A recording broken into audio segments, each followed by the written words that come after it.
Hello student, degree ক্লাসরুমে তোমাদের সবাইকে স্বাগত। আজকে তোমাদেরকে দেখাবো তৃতীয় শ্রেণীর প্রথম পর্যায়ক্রমিক মূল্যায়ন থেকে গণিত বিষয় মডেল কোশ্চেন নাম্বার 6 নম্বর সেটটি।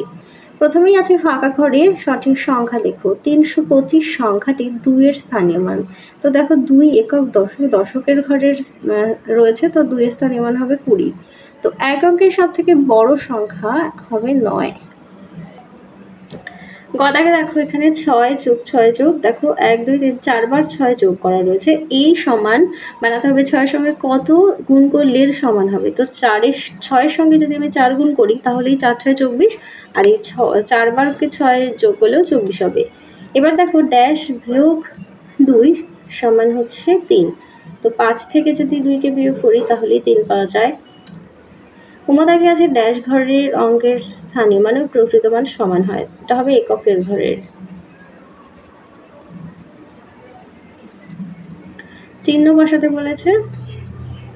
ছাড়া গেছে 361 সংখ্যাটিতে 3 ঘরের স্থানীয় মান হবে 300, আর 203 থেকে 6 কমালে সংখ্যাটি হবে 3 কমালে হবে 197।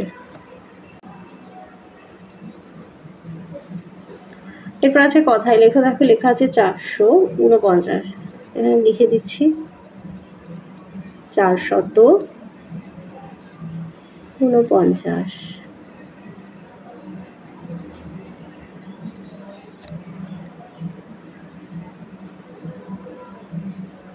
বিস্তৃত করে লেখো। তো 523কে যদি আমি বিস্তৃত করে লিখি, প্রথমে হবে 500 যোগ 20 যোগ 3। পরেরটি দেখো 5 বার 4কে যোগ করা হয়েছে, এর সমান, যেহেতু 5 বার 4 গুণ 5, 4 5 তবে 20। পরে 5 দাগে আছে দেখো দুটো 100 করে দুটো কাট আছে মানে 200, আর এখানে 10-এর কাট আছে 4টে মানে 40, আর 2-এর 1-এর কাট আছে দুটো। তো কাটগুলো দ্বারা কোন সংখ্যাটি বোঝায়? তো 200 4 10 2 42।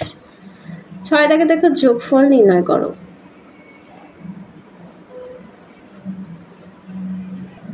9 আর 4 যোগ করলে হবে 13, 13 সঙ্গে 5 যোগ করলে হবে 18, 18 হ্যাঁ 8 হাতে 1, 7 আর 1 8, 9 10, 10 0 হাতে 1, 3 আর 1 4। এবার দেখো 9 আর 9 যোগ করলে হবে 18, 18 8 হাতের 1, 1 আর 7 যোগ করলে হবে 8, 7 আর 1 8।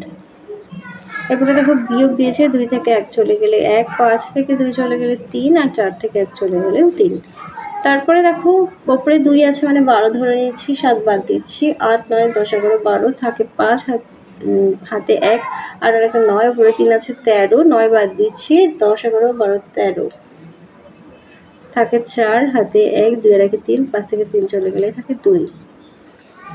আর দাগে আছে গুণ করো। তো এখানে গুণটা পাঠিয়ে নিচ্ছি, 92 গুণ 4, 4 দুগুণে 8, 4 নং 36 হবে 368। পরেরটি দেখো চিত্রের সাহায্যে কাঠিতে পুঁথি বসিয়ে এই সংখ্যাটিকে প্রকাশ করতে হবে। তো দেখো একক দশক শতক 3টে ঘর আছে, তো 3টে আমাদেরকে ঘর টেনে নিতে হবে একক দশক শতক। এবার দেখো সংখ্যাগুলো দিয়েছে 345, তো 5-এর এককের ঘরে 5টা বল দিতে হবে, আর দশকের ঘরে 4 মানে 4টে পুঁতি, আর শতকের ঘরে 3টে, তাই 3টে পুঁতি। পরেরটি দেখো যোগ করো। আমি যোগটা এখানে পাতিয়ে নিচ্ছি। একক দশক শতক আছে 327 যোগ 431, 7 আর 1 মিলে হবে 8, 3 আর 2 হবে 5, 4 আর 3 মিলে হবে 7।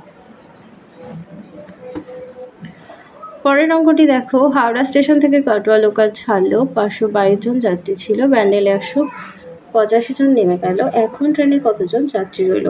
তোমাদের 4 নম্বর মডেল সেটে আছে, তাই আর দেখালাম না। পরে দেখো স্বামীর বাজারে গিয়ে 225 টাকার মাংস, 95 টাকার সবজি আর 37 টাকার আলু কিনেছে। সে মোট কত টাকার জিনিস কিনেছে? তো প্রথমে আমরা লিখে নেবো মাংস কিনেছে বলে, তার নিচে লিখবো সবজি কিনেছে, আর তার নিচে লিখবো আলু কিনেছে। দেখো মাংস কিনেছে 225 টাকা, সবজি 95, আর আলু কিনেছে 37 টাকা, তো যোগ করলে হবে 357 টাকা। সে মোট 357 টাকার জিনিস কিনেছে। পরের অঙ্ক, আমার স্কুল থেকে দীঘা বেড়াতে যাচ্ছে, সকালের ট্রেনে 221 জন আর দুপুরের ট্রেনে 172 জন যাচ্ছি। কোন ট্রেনে কত বেশি আছে? তো কোন ট্রেনে কত বেশি বলেছে, তো লিখবো সকালের ট্রেনে এতজন আর দুপুরের ট্রেনে এতজন বলে আমরা বিয়োগ করবো। তো লিখছি এখানে সকালের ট্রেনে। তো দেখো সকালের ট্রেনে 221 জন, দুপুরের ট্রেনে 172, বিয়োগ করলে দেখো আমাদের পাবো হচ্ছে 49 জন। দেখে বুঝতেই পারছি সকালের ট্রেনে বেশি, তো উত্তরে লিখবো সকালের ট্রেনে 49 জন বেশি যাচ্ছি।